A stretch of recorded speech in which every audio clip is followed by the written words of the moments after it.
ابھی تک اس نے مانوہ کو کھل کر وار کرنے کا موقع ہی نہ دیا تھا، اور اس کی حالت ایسی ہو رہی تھی جیسے درد کا کوئی شہر، برسوں کا اجڑا ہوا کوئی معبد اور خستہ تن مسافر جس کے سامنے کوئی منزل یا ہدف نہ ہو۔ کاموری نے جب دیکھا کہ مانوہ یسوتائی کے مقابلے میں انتہائی ابتر حالت میں ہے تو اس نے چاہا کہ اٹھ کر یسوتائی کی پشت پر سے حملہ کر کے مانوہ کو سنبھلنے اور جوابی حملے کرنے کا موقع فراہم کرے، اور یہ کہ یسوتائی کا خاتمہ کرنے میں اس کا مددگار اور معاون ثابت ہو۔ لیکن یسوتائی کی اس پر نگاہ تھی، سو جو ہی کاموری نے آگے بڑھنا چاہا، یسوتائی مانوہ پر اپنی تلوار سے ایک تیز وار کرنے کے بعد طوفانی انداز میں کاموری پر جھپٹا اور اس کی کنپٹی پر اپنی ڈھال سے ایسی ضرب لگائی کہ کاموری چکراتا اور بل کھاتا ہوا دور جا گرا۔ یسوتائی دوبارہ مانوہ کی طرف لپکا اور چلا کر بولا، کاموری کے بیٹے سنبھلو، تمہاری اصلاح اور تمہاری تصورات کے سارے بت توڑ دینے کا وقت آن پہنچا ہے۔ یہ سن کر مانوہ پر لرزہ سا طاری ہو گیا۔ پھر یسوتائی نے اس پر ایک بھیانک وار کیا جسے مانوہ روک نہ سکا، اور یسوتائی کی سنسناتی ہوئی تلوار مانوہ کی بغل کے نچلے حصے میں دھس کر رہ گئی۔ اس طرح اس کے جسم کو یہ تلوار بری طرح چیرتی ہوئی نکل گئی۔ کمرے میں مانوہ کی ایک دلخراش چیخ بلند ہوئی اور وہ فرش پر گر کر دم توڑ گیا۔ کاموری پھٹی پھٹی آنکھوں سے یہ منظر دیکھ رہا تھا۔ اپنی خون ٹپکاتی تلوار لے کر یسوتائی کاموری کی طرف بڑھا۔ اسے اس حالت میں دیکھ کر کاموری کے چہرے پر موت کے رنگ رقص کرنے لگے۔ وہ بری طرح سے کانپنے لگا۔ یسوتائی نے اپنی تلوار کی نوک اس کی گردن پر جمائی اور دھاڑا۔ اب بتاؤ میری ماں اور بہن کہاں ہیں؟ کاموری نے لکنت زدہ آواز میں کہا۔ جب تمہاری ماں نے 2 سال تک میرے پاس رہنے کے بعد فرار ہونا چاہا تو میں نے اسے زندان میں ڈال دیا، جہاں اس نے 5-6 برس تک اسیری کی زندگی بسر کی۔ جب پھر بھی میں نے دیکھا کہ وہ بخوشی مجھ سے شادی کرنے پر رضامند نہیں ہے تو میں نے اسے اور اس کی بیٹی کو سینان شہر کے ایک آدمی احسان کے ہاتھ فروخت کر دیا۔ احسان عورتوں کی خرید و فروخت کا کام کرتا ہے۔ جس وقت تم مجھ سے ملنے کے لیے اس کمرے میں داخل ہوئے تھے اس وقت احسان یہیں پر موجود تھا، اور جب تم نے جوبانی اور یشبا کا ذکر کیا تو وہ اٹھ کر یہاں سے بھاگ گیا۔ یسوتائی نے ہولناک انداز میں پوچھا، اور جو لوگ صحرائے گوبی کی طرف سے میری ماں اور بہن کو اٹھا کر لائے تھے وہ لوگ کون تھے؟ کاموری نے کہا، سینان شہر کا ایک شخص جس کا نام بیتام ہے، وہ مجھ سے پھل خرید کر گرد و نواح کے شہروں اور قصبوں میں فروخت کرتا ہے۔ وہ اپنے کچھ ساتھیوں کے ساتھ پھل فروخت کرنے منگولوں کی طرف گیا تھا۔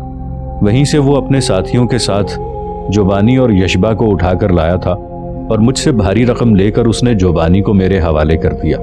احسان بیتام کو اچھی طرح جانتا ہے۔ ویسے بیتام شہر کی اس سرائے کی پشت پر رہتا ہے جو شاہراہ ریشم کے کنارے واقع ہے، اور یسوتائی نے کاموری کو مزید کچھ نہ کہنے دیا کیونکہ باہر سے کچھ لوگوں کے بھاگنے کی آوازیں سنائی دی تھیں۔ لہٰذا اس نے تلوار کو جھٹکا دیا اور کاموری کی گردن اڑا دی۔ اس کے بعد اس نے تیزی سے کمرے کا جائزہ لینا شروع کیا، اور اس کی نگاہیں ایک اندرونی دروازے پر جم گئیں۔ اس نے بڑھ کر اس دروازے کو زور سے دھکا دیا اور وہ کھل گیا۔ اس نے دیکھا کہ وہ دروازہ حویلی کے باغیچے میں کھلتا تھا۔ یسوتائی بھاگ کر باہر آیا اور اس جگہ پہنچا جہاں اس نے اپنا گھوڑا چھوڑا تھا، لیکن اسے مایوسی ہوئی۔ وہاں اس کا گھوڑا موجود نہ تھا۔ حویلی کے اندر اب بھگدڑ مچی ہوئی تھی اور شور بڑھتا ہی جا رہا تھا۔ اپنے گھوڑے کی طرف سے مایوس ہو کر وہ باغیچے میں گھس گیا اور پودوں کی آڑ سے ماحول کا جائزہ لینے لگا۔ اس نے اندازہ لگایا کہ یہاں سے بھاگتے ہوئے احسان اس کے گھوڑے پر سوار ہو کر گیا تھا۔ اب وہ یہ اندازہ لگا رہا تھا کہ حویلی کا استبل کس طرف ہو سکتا ہے تاکہ وہ وہاں سے اپنے لیے گھوڑا حاصل کر کے سینان شہر کی طرف جانے کا سامان کرے۔ ابھی وہ انہی سوچوں میں غرق تھا کہ حویلی میں کوئی چلا چلا کر بلند آواز میں کہنے لگا، حویلی میں یسوتائی نام کا جو مہمان آیا تھا اس نے رئیس کاموری اور اس کے بیٹے دونوں کو قتل کر دیا ہے۔ سنو، وہ مہمان خانے کے پچھلے دروازے سے باہر نکلا ہے اور ابھی تک حویلی کے باغ میں ہی چھپا ہے۔ اسے فوراً تلاش کرو۔ ذرا دیر کے بعد وہی شخص پھر تحکمانہ انداز میں بولا، اس قاتل کے گھوڑے پر سوار ہو کر احسان یہاں سے گیا ہے، لہٰذا اس کے پاس کوئی سواری نہیں ہے۔ کچھ جوان استبل کی طرف جاؤ تاکہ وہ وہاں سے اپنی سواری کے لیے کوئی گھوڑا نہ نکالنے پائے۔ باقی لوگ 2 حصوں میں بٹ جاؤ، ایک حصہ حویلی کے باغ کی تلاشی لے اور دوسرا حویلی سے باہر نکل کر نگاہ رکھے کہ کہیں وہ بھاگ نہ جائے۔ اسے ہر حال میں پکڑا جانا چاہیے۔ حالات بد سے بدتر صورت اختیار کرتے جا رہے تھے۔ لہٰذا یسوتائی نے استبل جانے کی بجائے وہاں سے پیدل ہی فرار ہونے کا عزم کر لیا۔ اس فیصلے کے پیش نظر یسوتائی حویلی کے باغ کے اندر ہی حویلی کی بیرونی دیوار کی طرف چل دیا۔ بڑی تیزی سے دیوار پھاند کر وہ باہر نکلا، ذرا رک کر اطراف کا جائزہ لیا، پھر تیزی سے وہ اس شاہراہ کی طرف دوڑ پڑا جو سینان شہر کی طرف جاتی تھی۔ تھوڑی ہی دیر میں وہ اس شاہراہ پر چڑھ گیا اور سینان شہر کی طرف بھاگ اٹھا۔ ناظرین، آگے بڑھنے سے پہلے کامنٹ سیکشن میں ہمیں اپنی آراء سے ضرور آگاہ کیجیے گا کہ آپ کو ہماری یہ سیریز کیسی لگ رہی ہے۔ میں ہوں طاہر عبید چودھری۔ آئندہ آنے والی اقساط سے باخبر رہنے کے لیے ہمارے چینل کو سبسکرائب کر لیں اور ساتھ موجود بیل آئیکن کو ضرور کلک کر لیں۔ شکریہ۔ یسوتائی نے سینان شہر کی طرف جانے والی اس شاہراہ پر ابھی میل بھر کی مسافت طے کی تھی کہ اپنے پیچھے گھوڑوں کی ٹاپیں سن کر وہ چوکنا ہو گیا۔ ادھر ادھر دیکھتے ہوئے اس نے ارد گرد کا جائزہ لیا اور لپک کر شاہراہ کے کنارے ایک نشیبی جگہ میں جا چھپا۔ اپنی کمر سے کمان اتار کر اس نے ترکش سے کچھ تیر نکالے اور پاس ہی رکھ لیے۔ پھر وہ تعاقب کرنے والے سواروں کا انتظار کرنے لگا۔ تھوڑی دیر بعد تاریکی میں شاہراہ پر وہ متعاقب سوار نمودار ہوئے۔ یسوتائی نے دیکھا کہ وہ تعداد میں 6 تھے اور اپنے گھوڑے بھگاتے اور آپس میں باتیں کرتے آ رہے تھے۔ یسوتائی بالکل خاموش رہا اور ان سب کو گزر جانے دیا، تاہم وہ پوری طرح مستعد تھا اور تیر اس نے چلے پر چڑھا رکھا تھا۔ جب وہ تعاقب کرنے والے سوار اس کے پاس سے گزرے تو اس نے یکے بعد دیگرے ان پر 2 تیر چھوڑ دیے۔ دونوں تیر اپنے ہدف پر لگے اور سب سے پچھلے 2 سوار رات کے سناٹے میں ہولناک چیخوں کے ساتھ زمین پر آ رہے۔ اپنے ساتھیوں کی چیخیں سن کر اگلے 4 سوار بوگھلاہٹ میں پلٹے تو یسوتائی نے ان پر تیروں کی باڑ ماری اور مزید 2 سوار چھلنی ہو کر اپنے گھوڑوں سے گر پڑے۔ باقی 2 بچنے والوں نے گھوڑوں سے چھلانگ لگا دی اور اپنے گھوڑوں کی اوٹ میں ہو گئے۔ پھر ان میں سے ایک نے اپنے ساتھی سے کہا، وہ یہیں کہیں چھپا بیٹھا ہے، ہمیں محتاط رہنا چاہیے۔ اتنی دیر میں یسوتائی حرکت میں آ چکا تھا۔ وہ تیزی سے رینگتا ہوا نشیب سے نکل کر شاہراہ پر آ گیا۔ اب وہ دونوں اس کی نگاہ میں تھے۔ یسوتائی نے پھر ان پر تیر اندازی کی اور آخر ان 2 کو بھی ڈھیر کر دیا۔ اس کے بعد وہ اٹھ کھڑا ہوا۔ ان میں سے ایک کا گھوڑا پکڑ کر وہ اس پر سوار ہوا اور اسے سینان شہر کی طرف سرپٹ دوڑا دیا۔ رات کہیں شعلہ طور، کہیں جرو کاسا، کہیں نیستاں اور کہیں رامش و رقص سے بھری ہوئی رنگ بکھیرتی ہوئی بھاگی جا رہی تھی۔ گھروں کے اندر جلتی چربی کی مشعلیں اور چراغ بجھ چکے تھے۔ ستاروں کے پرکیف تبسم کے اندر تھکے ماندے مسافروں کے لیے ان گنت اخذ و اثر کے سامان تھے۔ اپنے گھوڑے کو سرپٹ دوڑاتا ہوا یسوتائی سینان شہر پہنچا۔ شاہراہ ریشم پار کرنے کے بعد پہلے اس نے اپنے گھوڑے کا رخ قرتینہ کے گھر کی طرف موڑا۔ شاید رات کا بقیہ حصہ اس نے وہاں بسر کرنے کا ارادہ کیا تھا، لیکن چند ہی قدم آگے جا کر اس نے گھوڑے کو روک لیا۔ زین پر بیٹھے چند ثانیوں تک وہ کچھ سوچتا رہا، پھر اس نے گھوڑے کا رخ موڑ کر سرائے کی طرف کر دیا۔ شاید اتنی رات گئے وہ قرتینہ اور اس کے گھر والوں کے لیے زحمت اور دشواری کا باعث بننا نہیں چاہتا تھا۔ یسوتائی ابھی سرائے کے صدر دروازے کے قریب ہی پہنچا تھا کہ سنجار کے گھر کی طرف سے ایک ہیولا تیزی سے لپکتا ہوا آیا اور آ کر یسوتائی کے گھوڑے کی باگ پکڑ لی۔ پھر طغیان نشاط اور طلسمات شہود کے سے نغمات سے لبریز ایک آواز ابھری، آپ رات کے اس پہر ہمارے گھر پر سرائے کو کیوں ترجیح دے رہے ہیں؟ ستاروں کی دھواں روشنی میں یسوتائی نے دیکھا کہ وہ قرتینہ تھی۔ رات کے اس سمے قرتینہ کے چہرے پر صنم شعلہ جمال اور صبح ازل کی سی تازگی تھی۔ اس کے لبوں پر لذت حرف و حکایت اور اس میں بھیگے ہوئے گلے تر کی سی تازگی تھی۔ یسوتائی اسے دیکھتا ہی رہ گیا۔ اپنے سوال کا جواب نہ پا کر قرتینہ نے دوبارہ آبشاروں کی سی نوا اور لہن داؤدی کے سے انداز میں کہا، میں نے آپ سے کچھ پوچھا ہے مگر آپ نے جواب نہیں دیا۔ یسوتائی اپنے گھوڑے سے اتر آیا۔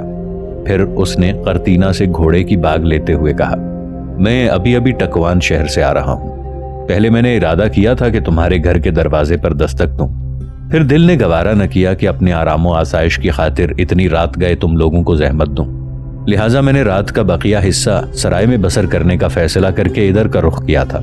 قرتینہ نے کہا، میں بابا اور میری ماں دروازے کی جھری سے آپ کی ساری حرکات و سکنات دیکھ رہے تھے، اس لیے جو ہی ہمارے گھر کی سیدھ سے ہٹ کر آپ نے سرائے کا رخ کیا، میں نے بھاگ کر آپ کا راستہ روک لیا۔